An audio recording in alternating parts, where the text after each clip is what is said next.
क्या मामला है? जैसा कि आप सभी को विदित है कि केंद्र सरकार ने एक हठधर्मिता पकड़ रखी है और बिना किसी चर्चा के, बिना उस वर्ग के जो उससे प्रभावित होता है और बिना किसी तरह के सलाह मशवरे के लगातार कानून बनाती जा रही है। हमने पिछली बार देखा कि इसी तरह का कानून जो है वो किसानों के खिलाफ बनाया गया, उसके बाद में उस कानून को वापस लेना पड़ा और अब जो है हमारे सभी चालक बंधुओं के लिए और हर व्यक्ति जो व्हीकल यूज करता है उसके खिलाफ एक इस तरह का कानून बना दिया गया है कि किसी भी आपदा में, किसी भी दुर्घटना में उसका किसी भी तरह से, चाहे उसकी गलती हो या नहीं हो, चाहे किसी सड़क डिजाइन की गलती हो, चाहे वो किसी दूसरे व्यक्ति की गलती हो, कोई परिस्थिति ऐसी हो, इसके बावजूद जो है उसका जेल जाना निश्चित हो गया है।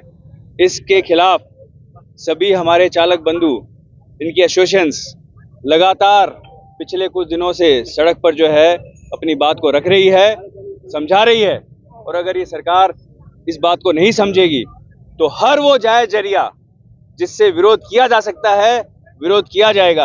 आप ये देखिए, बड़ी तादाद में हैं यहाँ सभी के सभी चालक बंधु और अगर सरकार नहीं सुनेगी तो उसे सुनाया जाएगा और जो बहरे होते हैं उन्हें जायज जोर से सुनाया जाएगा। और मैं एक बार सभी अपने चालक बंधुओं से कहूंगा, जोर से बोलो एक बार।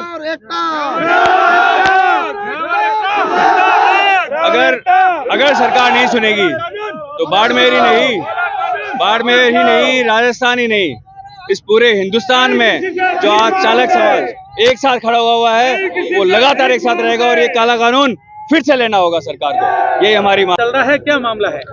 देखिए, केंद्र सरकार ने एक कानून बनाया है, जैसे आपको आजाद सिंह जी ने बताया है। अब हम सबको पता है कि अगर कहीं पर भी एक्सीडेंट होता है और ड्राइवर वहां से भाग करके नहीं जाएगा तो वहाँ जो पब्लिक होगी, भीड़ होगी, वो ड्राइवर को मार मार के खत्म कर देगी। और इस तरह की बहुत सारी घटनाएं सामने आई है जिसमें ड्राइवरों को जिंदा जलाया गया है। कर्नाटक, महाराष्ट्र में इस तरह की बहुत सारी घटनाएं सामने आई है। एक्सीडेंट के बाद ड्राइवरों को जिंदा जलाया गया है। तो हमारा निवेदन ये है कि हम बिल्कुल नहीं चाहते कि एक्सीडेंट हो और ये भी अच्छी बात है कि मानवता के नाते अगर किसी का एक्सीडेंट होता है तो उस पीड़ित को हमें हॉस्पिटल पहुंचाना चाहिए, लेकिन ड्राइवर को भी प्रोटेक्शन मिलना चाहिए, उसको भी सुरक्षा मिलनी चाहिए। साथ में सरकार को इस तरह के कानून बनाना चाहिए जो उस ड्राइवर के साथ मॉब लिंचिंग ना हो। ड्राइवर को भीड़, देखिए भीड़ का कोई सहरा नहीं होता है और भीड़ जिसको मार देती है उसके ऊपर किसी तरह की कार्रवाई भी नहीं होती है। तो हम चाहते हैं कि केंद्र सरकार ड्राइवरों को प्रोटेक्शन दे, ड्राइवरों को ये भरोसा दिलाए कि आपके साथ कोई गलत नहीं होगा।